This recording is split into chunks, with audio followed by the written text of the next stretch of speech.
Hello, everybody. Welcome to Season 4, Episode 2 of the CR Sports Podcast. But before we get into it, this episode is happily brought to you by Molly V's Ice Cream, the ice cream truck that is in downtown Victor, and they go to events as well, Garrett. Yeah, it's delicious homemade, Michael. You can find them, like you mentioned, right in downtown Victor. They've got a variety of flavors constantly changing in. They do a great job there. My personal favorite flavor is caramel brownie. I gotta love the cookie dough and Cookie Monster as well. Those two pairings, absolutely excellent. But we'd like to thank Molly V's for sponsoring today's episode, and now let's just get into it. Yeah, Michael, it's glad to be back after about a week or so. We've had a busy NBA free agency, and we just had the draft last night, so a lot of talk to talk about in the world of basketball. We have the College World Series coming to a close almost, and then obviously the MLB season as we head to the All-Star break, get in the dog days of summer. Yeah, it's really this part of the year where it's pretty much all baseball. That's exclusive to what it is. The NBA draft was last night. I say we talk about that for a little bit. Victor Wembanyama, the expected number one overall pick, did go number one to the San Antonio Spurs. And this is supposed to be a transcendent type of player for a franchise, and this is supposed to put the Spurs right back on the map. Yeah, it was sort of known as soon as the Spurs won the draft lottery that Victor Wembanyama was going to end up going there. But I think Brandon Miller at 2 and Scoot Henderson at 3 cannot be overlooked either. Those are guys that would have been number 1 in pretty much any other draft. But Victor Wembanyama is just one of a kind. You never see guys like him before.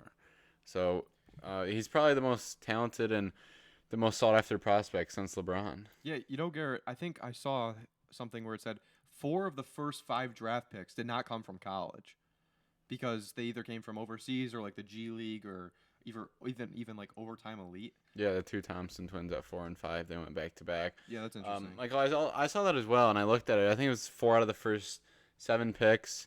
I think Bilal Koulibaly, I think, was up there as well. Okay.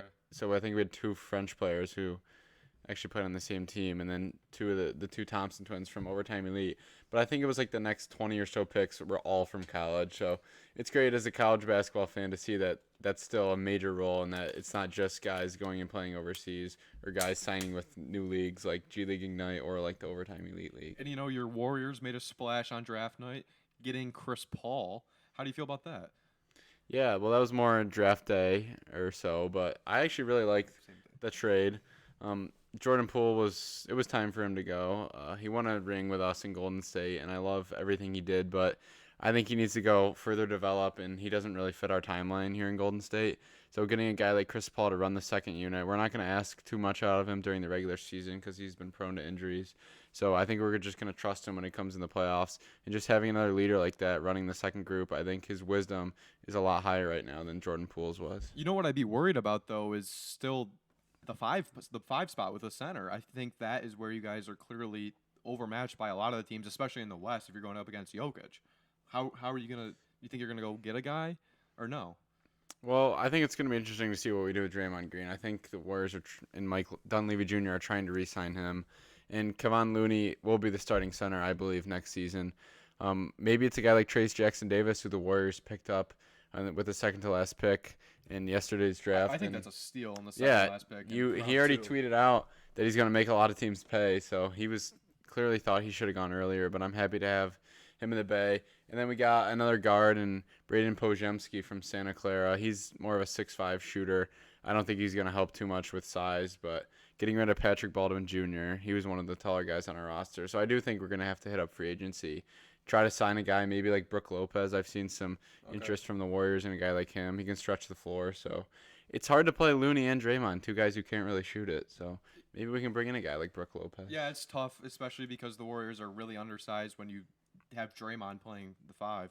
But who would you say last night really just won the draft night overall? I really like what the Blazers did, grabbing Bryce Sensabaugh, Keontae George, and Scoot Henderson.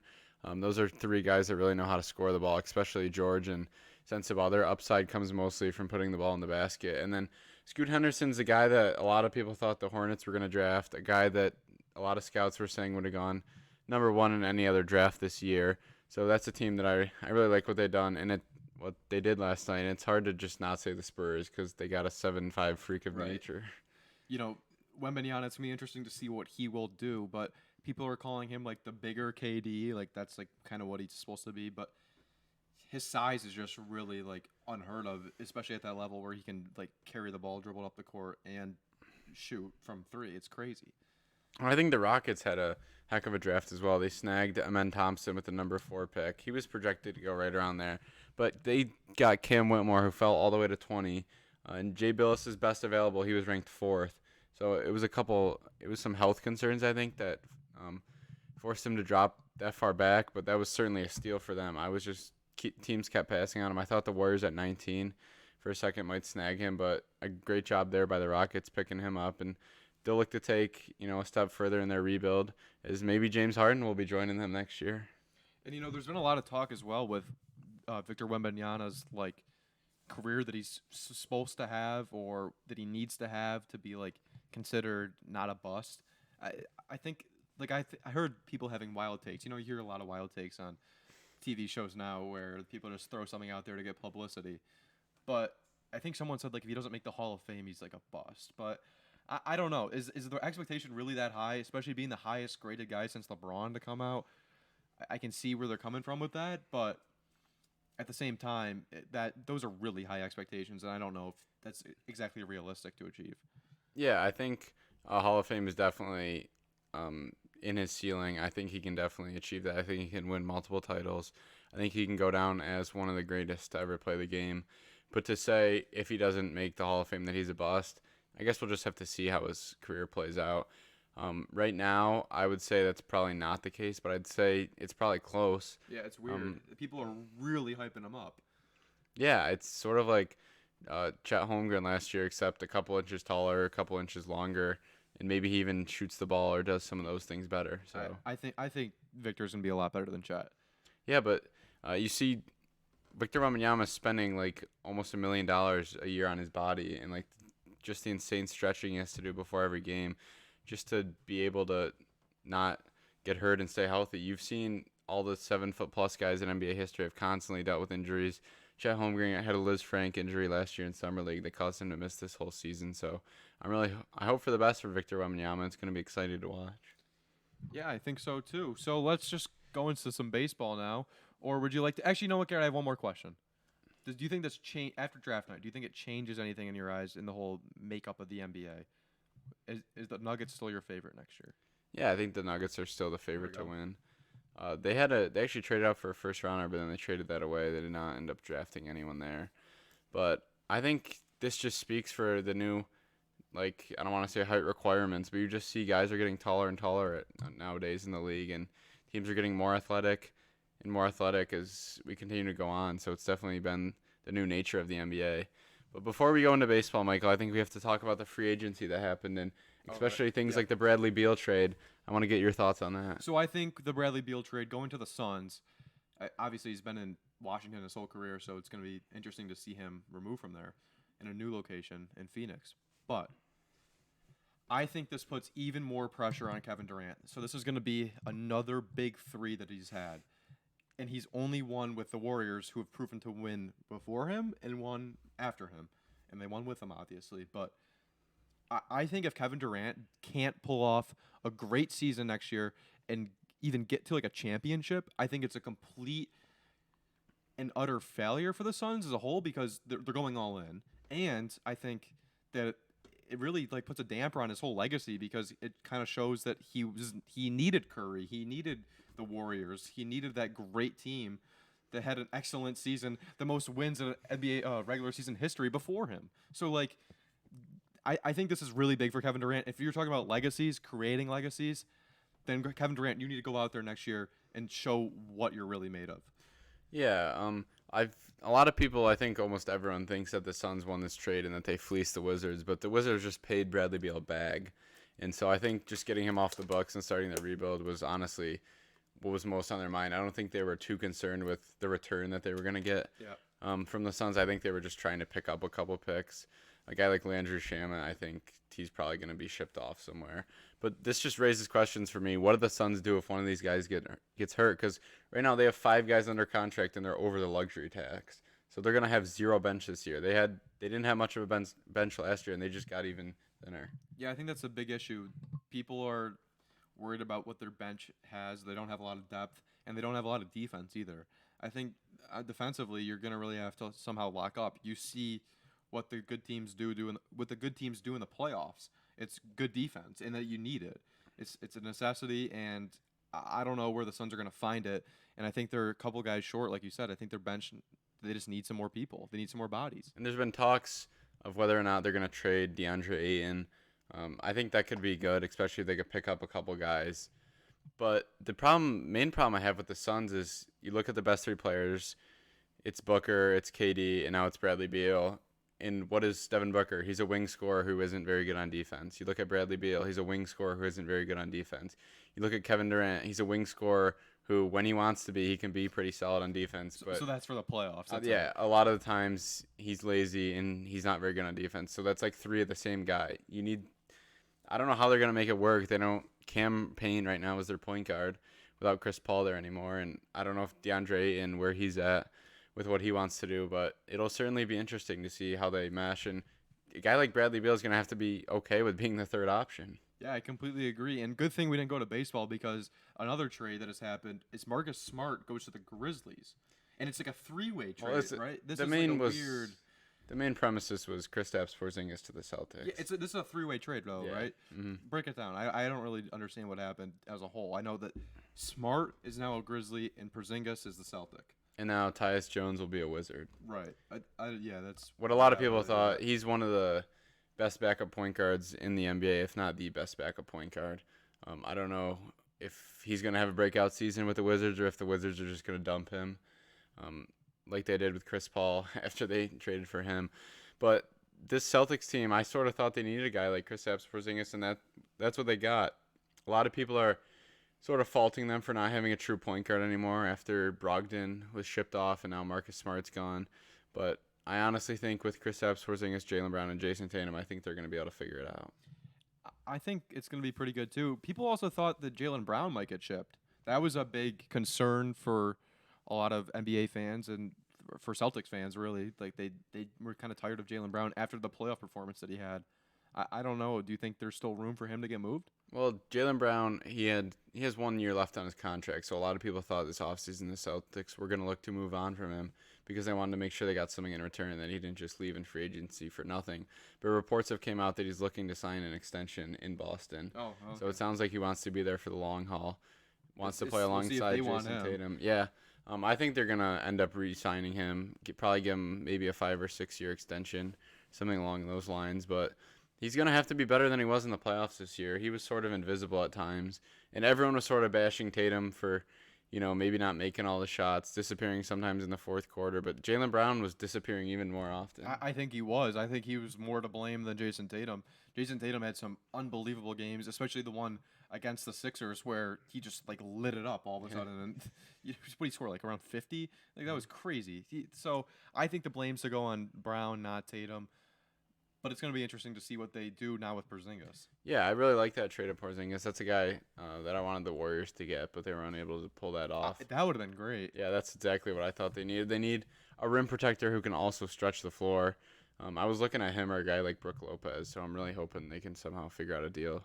Maybe it's shipping off Jonathan Kuminga or something like that, but I'd like to see that. But I guess the one question remains for the Celtics is who is going to be running the point, because Jason Tatum, he loves the ball in his hands, but at the end of the day, it had been Marcus Smart, and then it was the sixth man of the year, Malcolm Brogdon, running the show there. So, And they got rid of Brogdon, right? yeah, Brogdon he was also traded, I think, in one of those trades. So it'll be interesting to see. As for the Grizzlies, I don't think they were Marcus Smart away from being a title contender. Maybe Marcus But- Smart will be the veteran presence to get Ja to calm down a little bit after 25 games.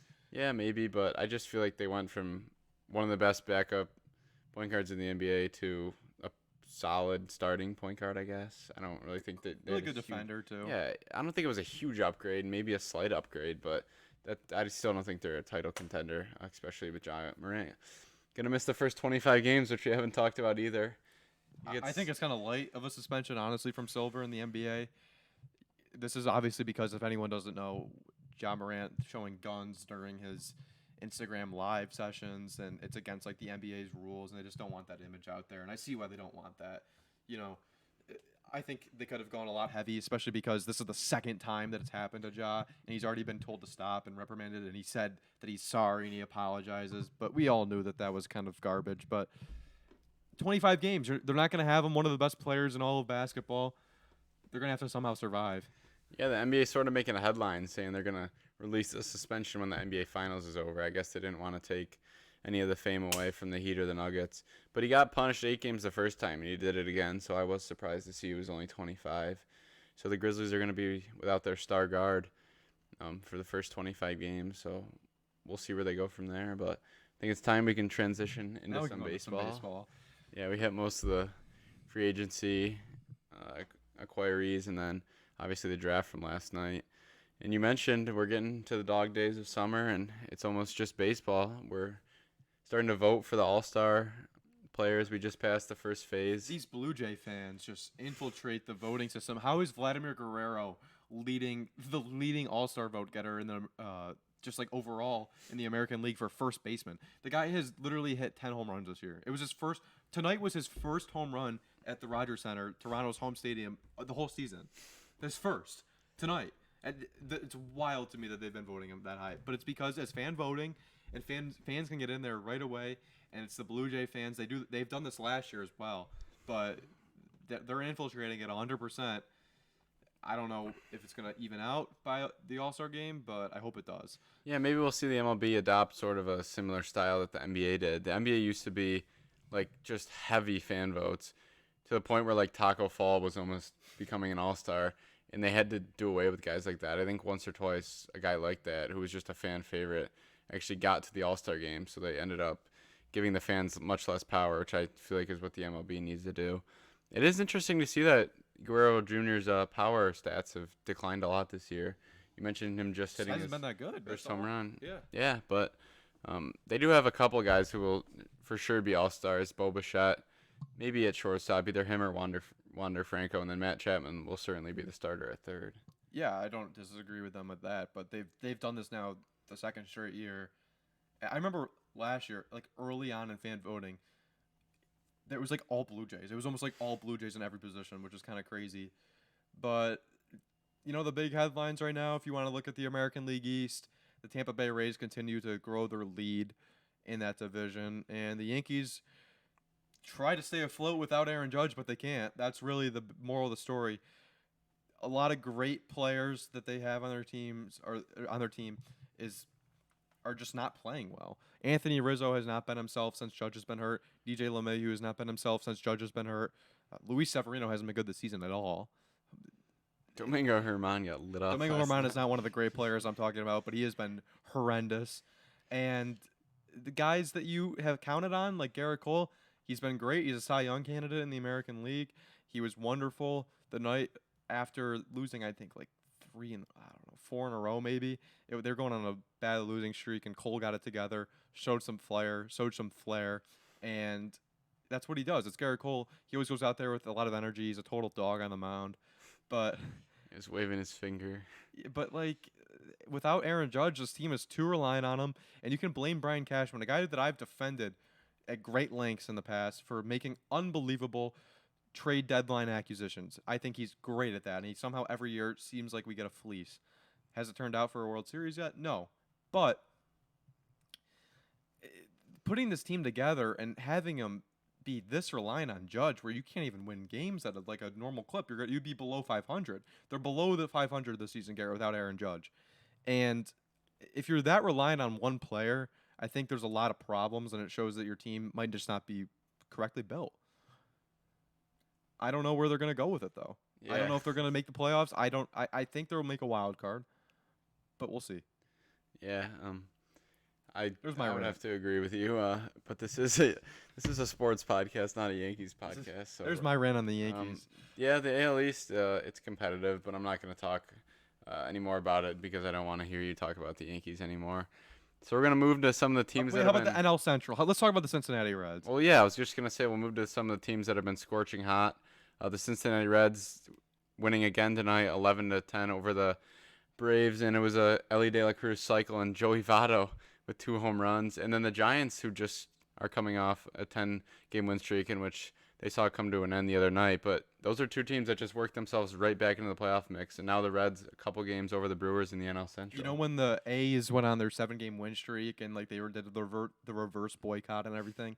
Well, it's kind of funny because they went on a 7-game losing streak right after that, and now they're playing losing baseball again. But there's a lot of teams this year that have been unexpectedly good. I think the Cincinnati Reds are a great example of that. And this Ellie De La Cruz, he looks special. He's got some speed, especially for the height that he's at. It's wild. He's got a lot of power too. Yeah, the one concern with him is the strikeout numbers.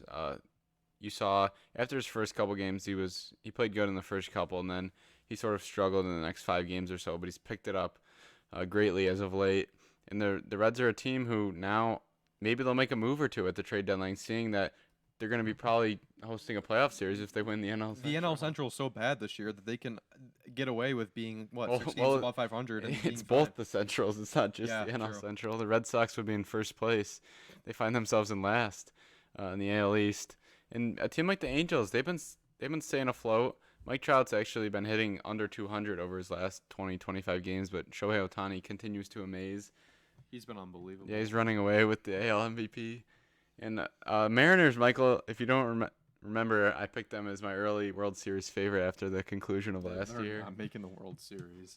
Yeah, I thought they were going to win it, especially after the trouble they gave the Astros in the ALDS last year. But this has just been a rough start to the season. But we have to mention how hot the Rangers have been. The Rangers have been great. Corey Seager and Marcus Semien are carrying that team, and they found great pitching, even with Jacob deGrom hurt.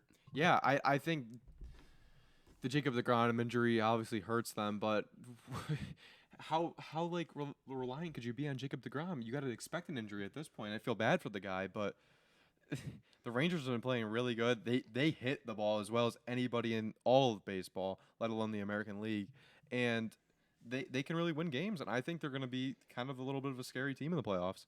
Yeah, 2 more teams I want to talk about. First of all, you mentioned surprising teams. You have to mention the Diamondbacks, who are leading the NL West. They've been just completely unbelievable. And how about Corbin Carroll? He's just been. I think we mentioned it last time. 40 and 25, the best 65-game start they've ever had. Now, yeah, they're like more games than that. They're now like 15 games over 500 or so, and they've just been amazing. The Dodgers find themselves in 3rd place of the NL West. We thought we were going to be saying that. Maybe they're just playing it low so they can try to get Shohei Ohtani, but. We'll see who's in the sweepstakes for them. And then the other team I want to mention, a team that I said I wasn't worried about last week, a team that I thought was going to get their act together, and now a team that I've lost complete disbelief in. It's the other side of the Subway Series in the New York Mets. The Mets have been awful. Let's address the Mets. So the Mets, they have all these veterans, right? And you got guys that had good seasons, like last year, like Starling Marte, Tommy Pham. I mean, he's always been a decent hitter. He's been all right. But Daniel Vogelback is awful. Francisco Alvarez has been great. A nice young kid. Brett Beatty's been pretty good. But, like, you got these guys, Garrett, and they're not performing to what they've been of recently. Jeff McNeil, he won the batting title last year in the NL. He hasn't been that special. He's played a lot better as of late, but the Mets have a lot of problems going on, and Max Scherzer and Justin Verlander, they just haven't been as dominant as you'd like them to be so far this season. I think the Mets are in a lot of trouble, and I don't know how really good they are. And then you got guys, you're without Pete Alonso right now. When is he coming back? He just came back? Yeah. Well, he just came back. And he homered. There we go. And I'm blanking real quick. Francisco Lindor. Francisco Lindor, who's does not have a high batting average, but he has a lot of RBIs, and he's on pace to have around 30 home runs. He's got a good amount of home runs, so he's got some power there. But I think the Mets are in trouble. I think they really are, especially in the division with the Braves, who just own them. I don't really see the Mets winning the division, not even close, and they're below 500. So I think it's gonna be a fight to get into the wild card for the NL, and the Miami Marlins have been playing good. Yeah, the Mets find themselves in 4th. We'll see if Steve Cohen just decides to spend even more money. I don't even know what the Mets are going to do. I guess you have to just hope that Justin Verlander and Max Scherzer are going to start to show up and pitch better. But the lineup's been up and down. Hasn't been great. Hasn't been horrible. But they got to get better production out of their pitchers. And you mentioned the Marlins. I don't know if Jeff McNeil is going to be winning another batting title with Luis Arez out there. Yeah, Luis Ariz, I believe, Garrett, has been unbelievable this year. Batting 400 and you're in June, it's like unheard of. We haven't seen that in forever. I think since Ted Williams, I want to say. I think he was the last 400 hitter to have a full 400 batting average season, above 400. So that's wild. And it's kind of weird with what the Mets going on, and this brings up the question: do you think it's more of a Billy Epler problem, the Mets general manager, or like a Buck Showalter problem, how he's managing them, or Steve Cohen on it, obviously going out and like really buying the players? I think it's sort of more of the construction of the team from the GM. I don't think you can put all the blame on Buck Showalter with the way he's managing. I think the he might be Mets. on the hot seat though if they don't make the playoffs this year. After Yeah. having the highest payroll over $300 million. Yeah, I certainly don't think that Buck Showalter is going to be winning Manager of the Year this year. Good But last year.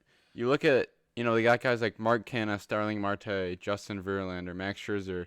They just have so many just old veterans that it's nice to have one or two of those guys on your roster, but you can't make up a roster like that. And now they've now slipped to fourth. The Phillies are playing better. They're playing like they were last year. The Marlins, the Braves. The Mets are running out of time to turn it around. It feels like Francisco Lindor and Pete Alonso are the source of that lineup, but as you start to get to the 5, 6, 7, 8, 9 hitters, it just falls off a great amount. And they don't have any pitchers to rely on. They sort of thought they were going to be top heavy in the rotation, but they were going to get wins almost every time that Verlander and Scherzer took them out, and that just hasn't been the case. Yeah, I think that's a big problem. And, we didn't even address their biggest problem, which is their bullpen, which has been god awful this year. Absolutely terrible, the Mets bullpen. And that's the big issue. Because even when their guys do have good starts, like Scherzer and Verlander or Carrasco, any starter, they turn it over to the bullpen and then just runs get scored like crazy. So the offense can go score. I don't know if you saw the Braves series, the latest one when they were in Atlanta. They were scoring a lot of runs per game. It was just Atlanta was getting to their bullpen and they were giving up big like leads as of late. And David Robertson, one of the guys who's another veteran who's actually been really good for them this year in the bullpen, he blew it too. So like guys that you could even rely on. Adam Ottavino, he hasn't been that good this year. They don't have a lot of good guys in the bullpen. I think that's a big issue. So it's hard to blame Buck Showalter for that because like what else do you want him to do? Yeah, and I think it's sort of the source of Edwin Diaz being out for the majority of this season. When you have such a dominant closer, I've noticed this with the Orioles as well. It gives the guys before them or before him a lot more confidence. They realize, okay, if I can just get it to this guy, this game's over. He has however many saves he has, he's going to be locked down. He's not going to let up any runs. But when you don't really have a certain closer, a guy you can rely on at the back of the bullpen, sometimes other guys are just searching for answers. It's not like, oh, this game's going to the ninth inning, we're winning, we're up by one. That hasn't been the case with the Mets this year without Edwin Diaz. Yeah, I think that's obviously a concern when you don't have a dominant closer, and they obviously do, but an unfortunate injury to Diaz. But there's nothing they can do about that now. So they're going to have to go forward and try to make the playoffs still because what an embarrassment it would really be if you're a team that has over a $300 million payroll and you don't make the playoffs. They got to fight for a wild card spot, and I think that's what they're going to do. And you know what? Right now, just because it'd be so wild if they don't make the playoffs, I think that the Mets can somehow scratch themselves into that last wild card spot, but I am not confident at all. I'm only saying that because I think maybe some teams have been hot and they'll slow down, but I would not put any stock into the Mets at all. I don't think the Mets are going to make the playoffs. The Braves, they're going to win the division. They're the best team in the National League.